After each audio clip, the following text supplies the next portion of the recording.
അസ്ഫഡലേഷ്യ കുടുംബത്തിൽപ്പെട്ട ഒരു ചെടിയാണ് കറ്റാർവാഴ. പേരിൽ സാമ്യമുണ്ടെങ്കിലും വാഴയുമായി ഇതിന് യാതൊരു ബന്ധവുമില്ല. വളരെയധികം ഔഷധ ഗുണമുള്ള ചെടിയാണിത്. ആയുർവേദത്തിലും ഹോമിയോപ്പതിയിലും കറ്റാർവാഴ ഔഷധമായി ഉപയോഗിക്കുന്നുണ്ട്. ത്വക്ക് രോഗങ്ങൾക്കുള്ള നല്ല പ്രതിവിധിയാണിത്. ഇലകൾ ജലാംശം നിറഞ്ഞ് വീർത്തവയാണ്. ഇലകളുടെ അരികിൽ മുള്ളുകൾ ഒരു ദിശയിലേക്ക് അടുക്കി വെച്ച പോലെ കാണപ്പെടുന്നു. ഇതിൻ്റെ കൃഷിരീതിയെപ്പറ്റി പറയുകയാണെങ്കിൽ ഉദ്യാന സസ്യമായി വളർത്താൻ കഴിയുന്ന ഒരു സസ്യമാണ് കറ്റാർവാഴ. ഇത് ഏകദേശം 30 മുതൽ 50 സെന്റിമീറ്റർ വരെ പൊക്കത്തിൽ വളരുന്നവയാണ്. ചുവട്ടിൽ നിന്നും ഉണ്ടാകുന്ന പുതിയ കിളിർപ്പുകൾ നട്ടാണ് പുതിയ തൈകൾ കൃഷി ചെയ്യുന്നത്.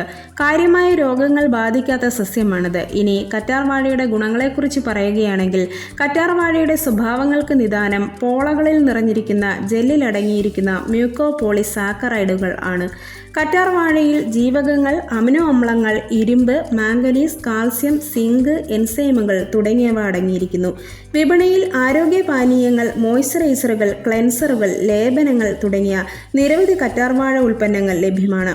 ആർത്രൈറ്റിസ്, ഡയബറ്റിസ്, അമിത കൊളസ്ട്രോൾ, കുഴിനകം തുടങ്ങിയ അസുഖങ്ങൾക്ക് കറ്റാർവാഴ നീര് അത്യന്തം ഗുണകരമാണ്. ഇതൊരു നല്ല ആൻറ്റി ഓക്സിഡൻ്റ് ആണ്. കൂടാതെ ബാക്ടീരിയ, പൂപ്പൽ എന്നിവയെ ചെറുക്കുന്നതോടൊപ്പം രോഗപ്രതിരോധ ശേഷി വർദ്ധിപ്പിക്കും.